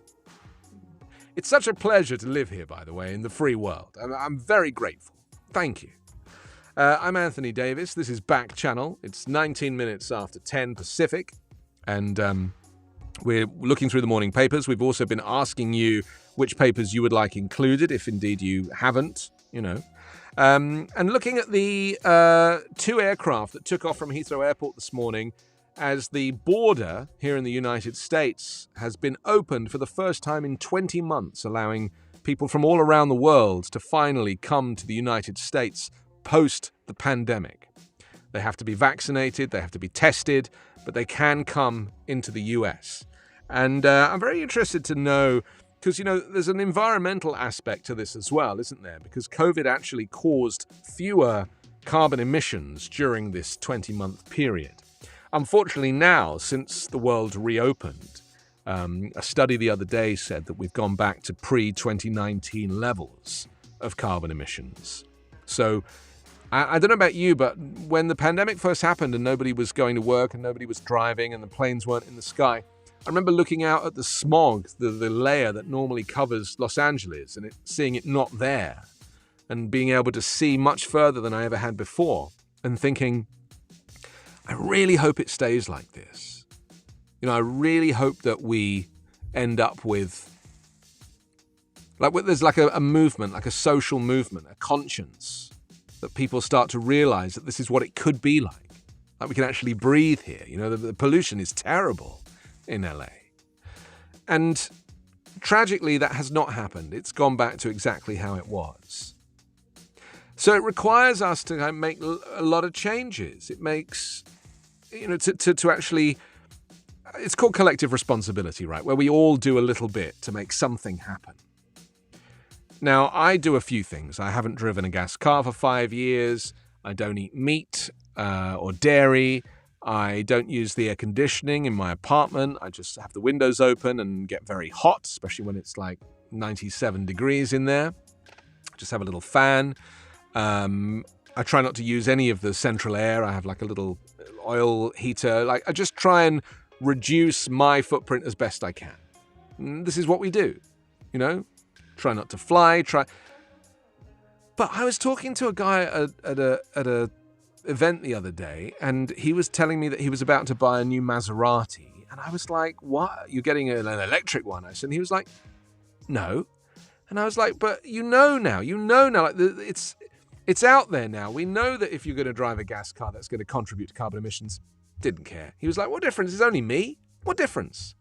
And I was like, "Wow." That is the collective responsibility thing that I'm talking about. So my question really is, what lengths would you go to effectively do your bit for the planet? How far would you take it to do a pledge for yourself to help the environment?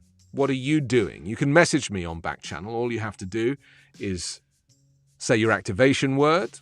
Could be echo, could be the default word, then the word say, and then you just say your message, and it'll appear here in this little studio space, and we can talk about it. Riyadh, thank you very much for your message. Nice to know that you're getting in touch. He said, hasn't cannabis been legal in Massachusetts for a long time? Well, let's go back to that story, shall we? And we can have a look, because that's where we were reading it in the Boston Globe, I think. So let's see what the Boston, because I didn't get much further than that story, did I? Just kind of read the headline. So let's take a little look and see. I've kind of lost the Boston Globe now. Where is it? It's here somewhere. Oh, here we go. It's such a wonderful place, Boston. I've only ever seen it on television. But I get the I think it might rain there a lot, but I get the feeling that it's a bit of a special city. The reason we didn't read on is because it was really just a headline. You have to turn to page 6, and I don't have page 6. I just have the front page. But it says 5 years later, the judgment call by voters has in many ways been vindicated. The public health catastrophe foreseen by opponents never materialized. Meanwhile, the recreational marijuana industry today employs over 18,000 Massachusetts workers and has generated $2.2 billion in revenue, with municipalities and the state together netting a healthy 20% cut of the action, plus fees. It's very interesting. So legalization there is falling short of its potential in several ways, according to interviews with dozens of experts. See page 6 of the Boston Globe, Riyadh. See page 6. But it's interesting. The headline for state's pot sector, a fitful blossoming. 5 years after legalization. In answer to your question, Riyadh, 5 years ago is when they legalized marijuana there.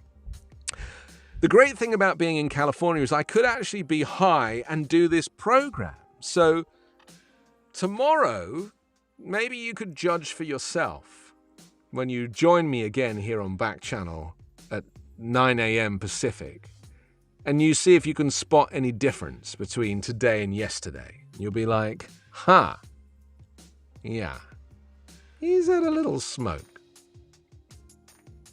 So you can message me tomorrow. You just have to ask your device in a nice way.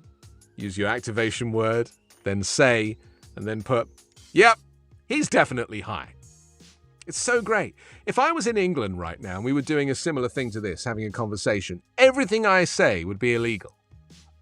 You're not only not allowed to smoke in England, they literally will fine you, jail you, whatever. But you can't even really talk about it. This is why, like, politicians, who are obviously all getting high secretly because the state of the country is so bad, they're just desperate to cool off a bit. They all pretend they've never smoked. And then, like, someone shows a photograph of them at universities smoking. And then they're like, oh, well, maybe I had a cigarette once. Just the way it is.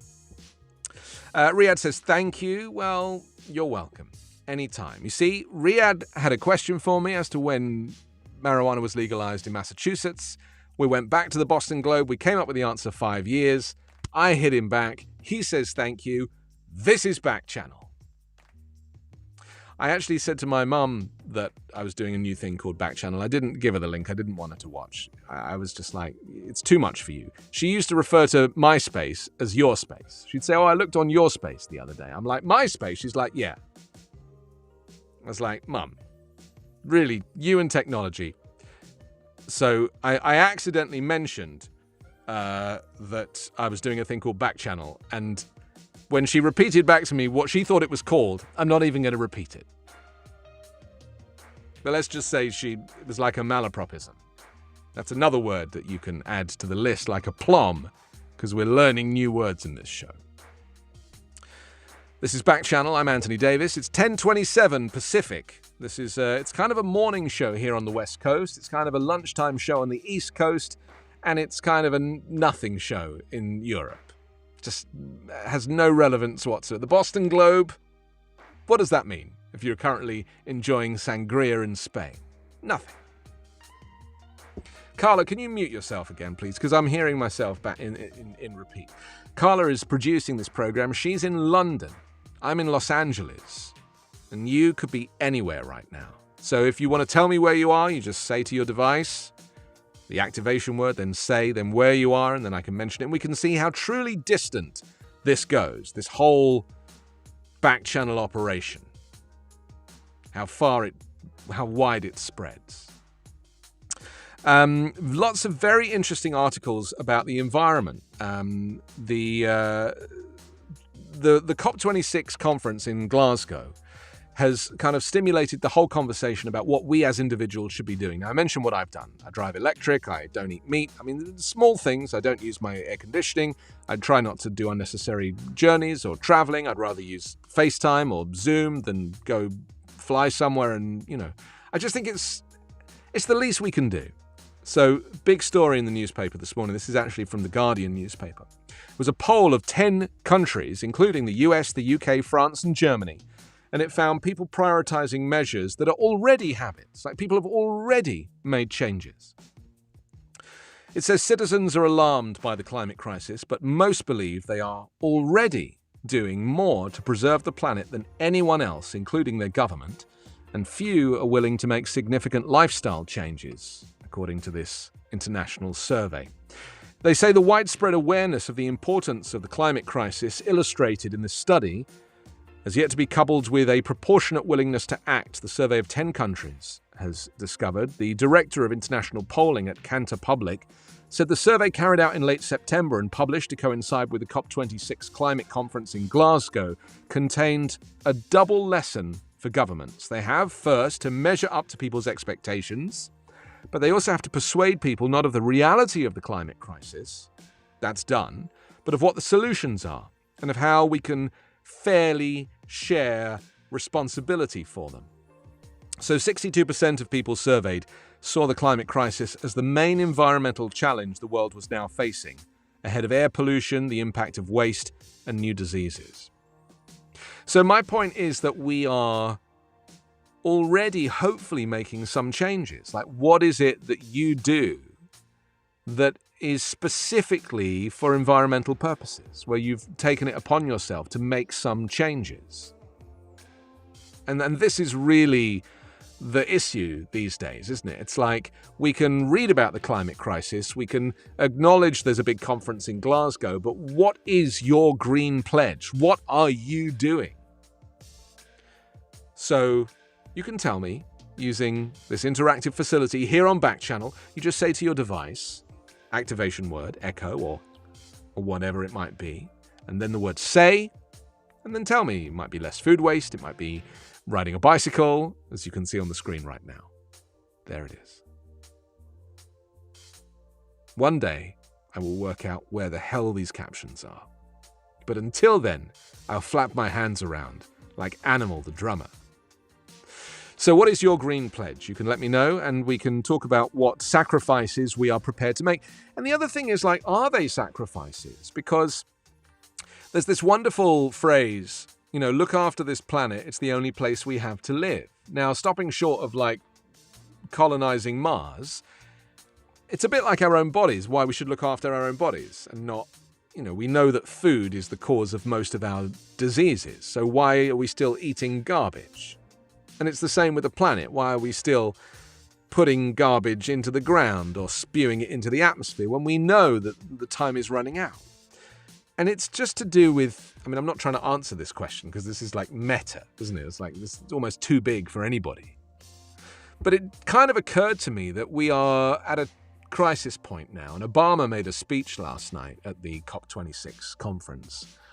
He actually blamed the previous administration for undoing a lot of the good work, because, of course, the previous administration rolled back a lot of the EPA targets and all of the things that have been put in place to try and meet this Paris Climate Accord target of 1.5 degrees centigrade warming. And so now, unfortunately, the United States is on the back foot. So they've put everything back in place, but is it too late? And what sacrifices are you prepared to make? And should we, as individuals, be doing our little bit? And how much are you prepared to do your little bit? Thank you for your messages. The feed is filling up now. Thank you, Rihanna, Alex, Riyadh. Nice to know that you're listening. Just talk to your device, tell your device how you are contributing to improving the state of this planet. What is your climate pledge? And do that by talking to your Echo Show or having a conversation with her who shall not be named. And if it's the first time that you've got involved with Backchannel, the first time you've turned it on your device, if you've got friends and they've got an Echo Show and they've not done it before, all you have to do is tell them that they have to say, open Backchannel. Backchannel app will open. It'll then ask you your name and where you're from, and then you are in a position to interact forever after with Backchannel and with me and all the other hosts that appear here on the channel. It's 10:33 and it's Monday morning. We've been talking a lot this morning about how the travel ban has been lifted and how there are people from all around the world entering the United States for the first time in 20 months, and what a warm welcome hopefully the US is going to give, and how a lot of the airports are making extra special effort to manage the lines, because it's going to get very busy, I'm sure.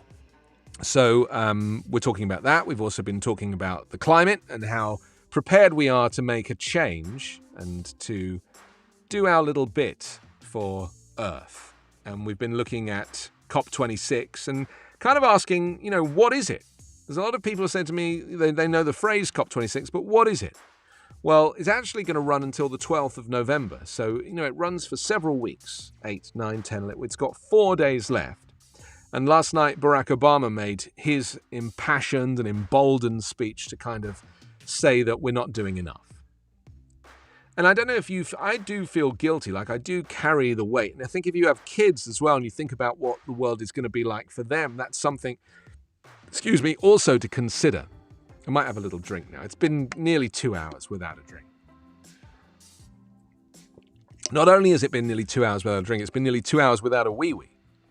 And as you know, those two are connected. But the world is getting warmer.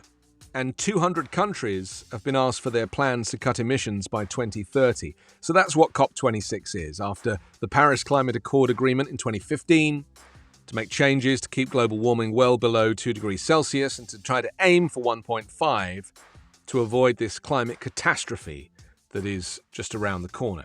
And some countries, Costa Rica, for example, is now like net zero. You know, there are no, and I appreciate it's, in terms of its topography, it is effectively easier to reduce carbon emissions in Costa Rica than it is, let's say, in Los Angeles. But the point is it can be done. And wind, the wind turbines, wave technology we use in the United Kingdom, because the UK is obviously an island and we have quite heavy tidal waves. So they've created a water technology for under the water, so that as the tide moves, it moves like kinetically, these devices that generate electricity. Very clever. So some countries now are starting to say when it is that they're going to be carbon neutral and what they're aiming for. The UK is going to be banning all gas cars by 2035. It's quite a pledge. I think the US said 2050, but I don't know. It's a lot of the Americans that I've spoken to have a very different attitude to the Europeans that I've spoken to over this. So how do you feel? What's your climate pledge, and what are you prepared to do? You can get in touch with the program just by sending you that little message. Sending a little message to me, just say to your device, whatever your activation word is, and then you just say, that's the magic word. So activation word, magic word is say, and then your message, and then it will appear here on the Backchannel screen. That's how you do it.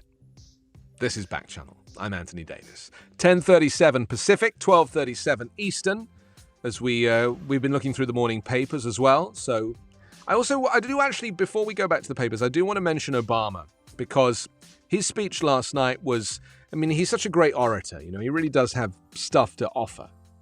He's called for young people to stay angry in the fight against climate change, but warned they can be too pure for politics. The ex-president said the US is back under Joe Biden and scolded China and Russia's leaders for not physically attending the COP26 summit. He criticized Trump for active hostility towards climate science, which he said has slowed progress. He says time is running out and we are nowhere near where we need to be. And that's really the interesting thing about this whole debate that I don't really hear enough of. And that is, and maybe it's because you can't say that time has run out. Like if you actually admit to it, if you say, okay, we're done now. We're never going to hit those Paris Climate Accord numbers. It's just not going to happen. Then people might they drop their guard, and people might at that point be like, well, yeah, what's the point in even trying now? We've missed our target. Do you not worry that might happen? Because in reality, emissions are getting worse. They're not getting better. So how do you qualify that? Speaking at the COP26 climate summit in Glasgow, Mr. Obama received rapturous applause when he took to the stage and a standing ovation at the end of his speech, but there was pushback from activists. He called out nations for failing to meet the pledges they made in the 2015 Paris Agreement when he was in the White House. However, activists were quick to point out the pledges that were broken by his own administration include the failure of developed countries to deliver a promised $100 billion a year in climate finance to poorer nations. And this is a very important thing, isn't it? Because there are some countries that are unable financially to be able to keep up their side of the bargain. And it's for rich countries like the US to support them. What's your climate pledge? You can get in touch in the usual way here on Backchannel. All you have to do is Use the activation word, be it echo or the default word, then the word say, and then tell me your climate pledge. And what is it that you yourself, what lengths have you gone to? What are you prepared to do? Riyadh says, I ride my bike as much as possible. Well, there are some cities, London especially, that cycling has become the thing. And they've created these cycle superhighways to enable people to get right across town on a bike without fear of coming into contact with cars.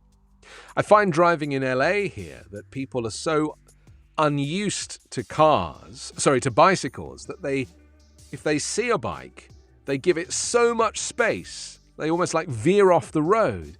And I was like, wow, if they saw what it's like in London, where we drive this close to cyclists and pedestrians, in London there's no room, there's 8 million people in the tiniest little space. And so we are, all of us, we just make it work somehow. It's a little bit like New York, but tighter, even tighter.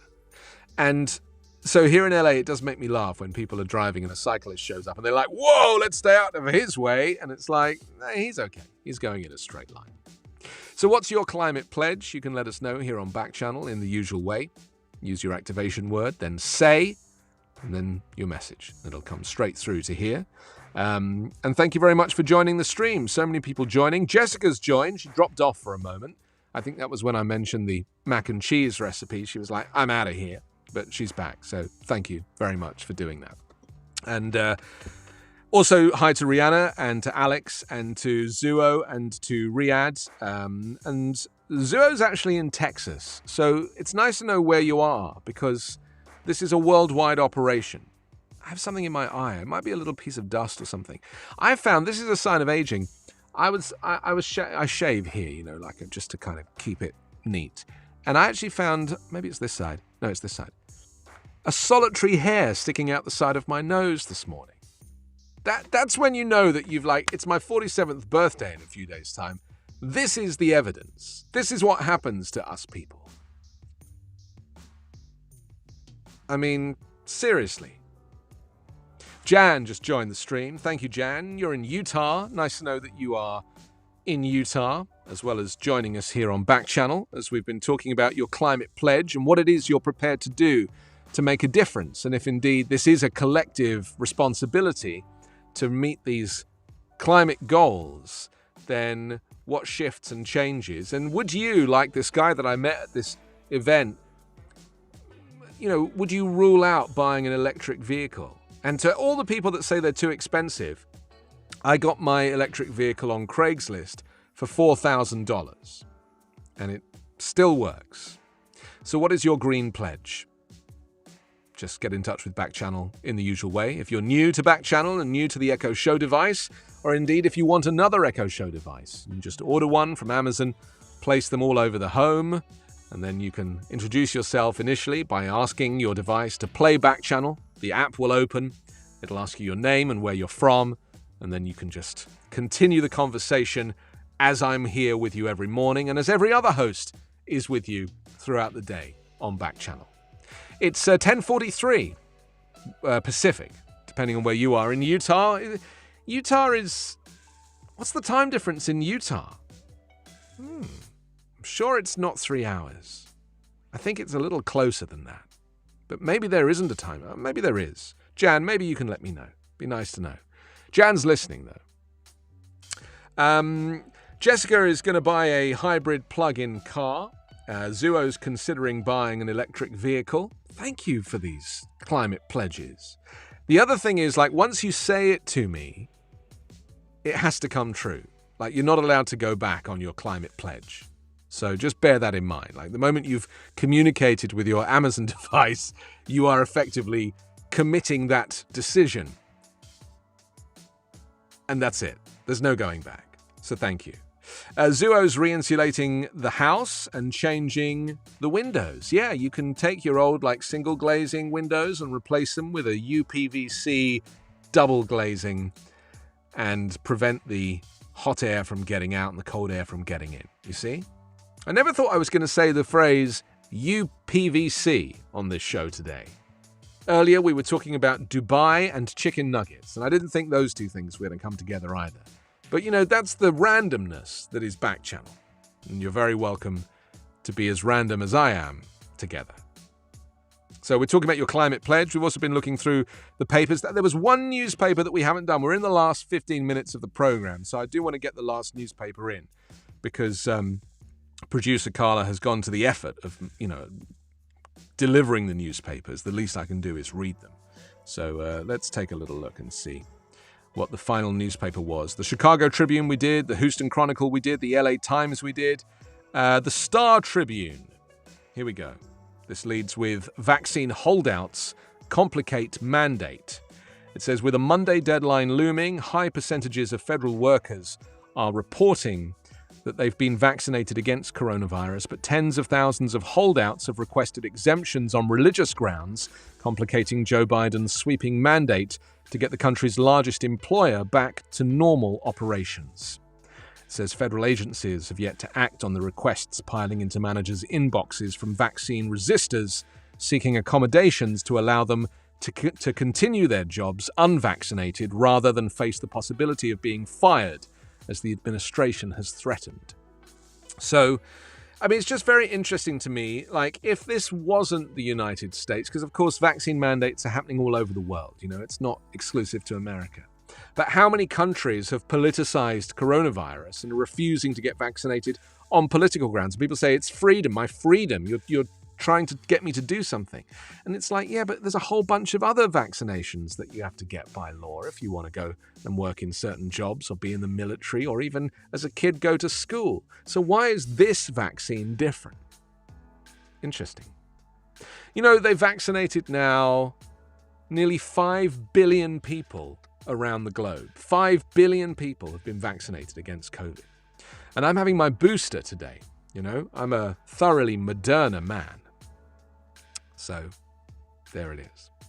It's 10:46.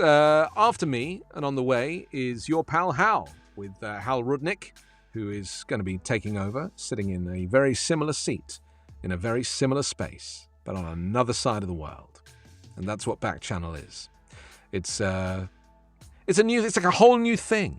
And it's an absolute joy to know that you're joining in, and thank you for your messages. It's really starting to fill up now. More and more people joining the stream. Funnily enough, they're doing that just as we get to the end of the program. But whether you're in California or Utah or Texas, as some of our people are today, you're very welcome. And I'll be back tomorrow at the same time, 9 a.m. Pacific. That's kind of how it works. And that's what Backchannel is. It's an opportunity to communicate with a host on your screen of your Echo Show device. It's never been done before. It's like a whole brand new thing. And I've always liked to kind of pioneer a new platform, and this arguably could be the future. So if you're watching Jimmy Kimmel or Jimmy Fallon, going forward, there might be a chance to actually talk to your TV. And that's effectively what we're doing here today. And that's what Backchannel is. So thank you for being a pioneer. Talking of which, we've been asking what your climate pledge is and what it is you're prepared to do your little bit to reduce your carbon footprint and reduce carbon emissions. So there's a whole load to this conversation. We've also been looking at the morning papers. We're looking at the Star Tribune at the moment that won the Pulitzer Prize this year for breaking news. So it's quite a good publication. It says also impact of police policy murky. This is very interesting. It says it's been more than a year since Minneapolis police enacted a sweeping new policy overhauling the threshold for use of force by officers, including when deadly force is authorized, a measure aimed at reducing violent encounters with citizens in the wake of the George Floyd killing. But what difference that change in policy has made remains murky. The data available on the city's use of force dashboard have remained incomplete, making it difficult to access the actual effect of the policy changes. Well, when I tell Americans that in the UK our police don't have guns, they can't believe what I'm saying. They're like, what? In Detroit, the police fire the gun first and then shout, freeze! In England, no. In England, we just shout, oi, you, stop! Stop right there, sir. Stop what you're doing. And the criminal's like, oi, okay, you got me. I'm bang to rights. It's just culture. It's different. You know, you grew up with firearms. That's how it is in this country.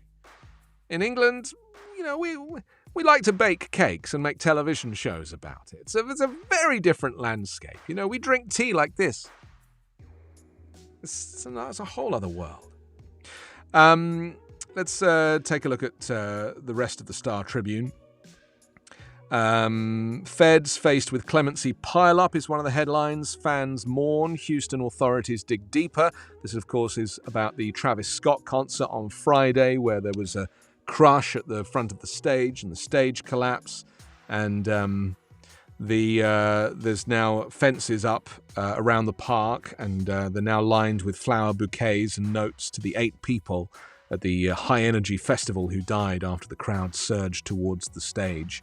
Rage in peace, one person wrote on paper fastened to the fence. Long live all the ragers, another wrote, a nod to the affectionate nickname for Scott fanatics. So that's what happened at the Astroworld Festival at NRG Park, and the investigation for that is underway. We've spoken about that a little bit this morning. Homelessness we've spoken about as well, as also on the front of the Star Tribune this morning. Once homeless, she seeks justice for poor.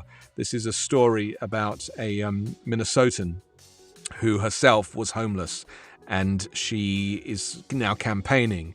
And it says, no one listens to you when you're poor. And this is, I mean, it's a huge movement now, isn't it, of people who are trying to have more empathy for homeless people, because the economy is such that you could literally be one, especially during the pandemic. I mean, you know, you could be this close to losing your job. You lose your job, you lose your healthcare, you lose your home, and then homelessness is a very real. It's a reality for a lot of people who never thought they'd be in that situation. And you know, fortunately, these kind of rent holidays that the governments have put in place have enabled people to stay in their homes mostly, but those now have stopped in the main. So that's how the Star Tribune looks. Is there a newspaper that we didn't do? We did the Arizona Republic, the Chicago Tribune, the Houston Chronicle, the LA Times, the New York Times, the Star Tribune, the Boston Globe, and the Wall Street Journal on this Monday morning edition of the Anthony Davis Show on Backchannel. I was asking earlier as well if you yourself would like to suggest a newspaper, maybe from where you're from, that you would like me to read from, and that's something that I'm able to do. So you can just say your activation word, then your message, and it'll come through to me here. And it would be very nice to be able to bring something to you that you have suggested. You can effectively curate this program in your own way. So very easy to do. We've been asking you about your climate pledge this morning and what it is that you yourself are prepared to do to reduce carbon emissions. And the final story that we thought we'd end with today is looking at the New York City Marathon, because there's been so many inspirational stories from people who have. I mean, it's a big thing to run 26 miles. You know, it's quite a commitment. And I think that if you're the kind of person that has, especially if you're not like a naturally fit person, you know, if exercise is not your natural home, then to make that commitment, to raise money for charity, to do the prep, you know, to actually, you have to get in shape. You can't just do 26 miles. I mean, when I go for a walk, I do 3 or 4 miles. I'm done, you know? Unless, of course, there's an In-N-Out burger on the horizon, and then for some reason I can just keep going. There's no shortage of reasons why people push themselves to run the New York City Marathon. So here are a few of the inspirational stories from those runners. This year's marathon is symbolic of the city's perseverance and resiliency, getting to 50 years and crossing the finish line after battling back from what wasn't possible last year. Of course, coronavirus shut down the marathon, so this really has been the first chance that people have been able to do it, and to, of course, experience that emotional reunion at the finish line when friends and family go along. And I've definitely been along to see people cross the finish line and to support friends. Very happy to do that. You know, and I'll bring cake, And I'll be like, all the cake you haven't been able to eat for the last few months while you've been in training, you can now celebrate with. Because we are what we eat. In which case, I'm like a big mac and cheese with a face. First-time marathon runner David Carlers of West Brighton, Staten Island, went right to his brother Mark, who was brought by ambulance from New York Presbyterian Hospital to savour the moment. He's battling a rare liver cancer. Around mile 22, I hit a wall, and if Mark could come out here today, with what he's been through the last 3 years, if he can be resilient and remarkable with everything that he's been through, I have no excuse not to push through, Carlers said. Isn't that amazing? What an incredible story. Two brothers are a year apart. They say they're as close as twins. Both athletes grew up hoping to run the New York City Marathon together someday, like their dad did in 1991. The only thing my dad ever ran for was the bathroom. I've always loved other people's dads. You know, like when I hear these types of stories, I'm always like, other people's dads. But we can talk more about my childhood trauma tomorrow morning, because I'll be here at the same time.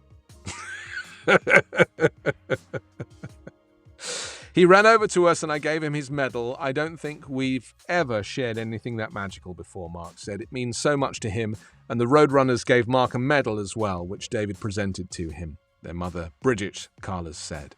Lots of proud family members waited at the finish line for that congratulatory hug, even a former first family.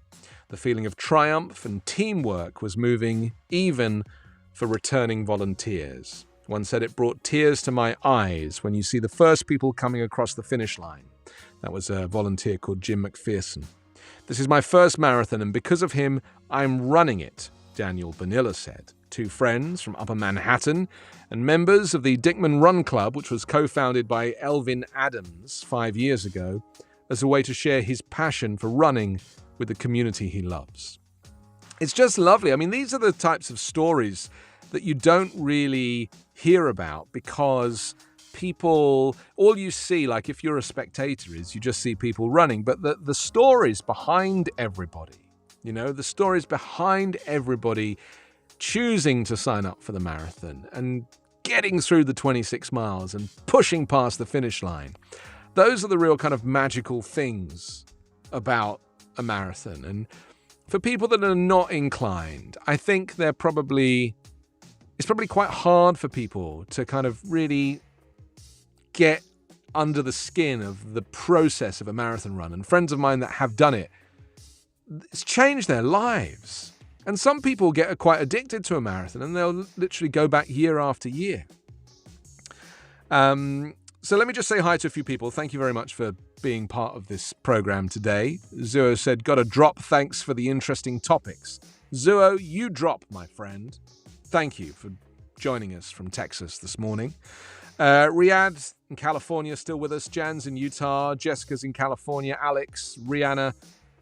Very nice to know you've been part of this. It's been a very special morning. It's like a big deal. It's like a first show.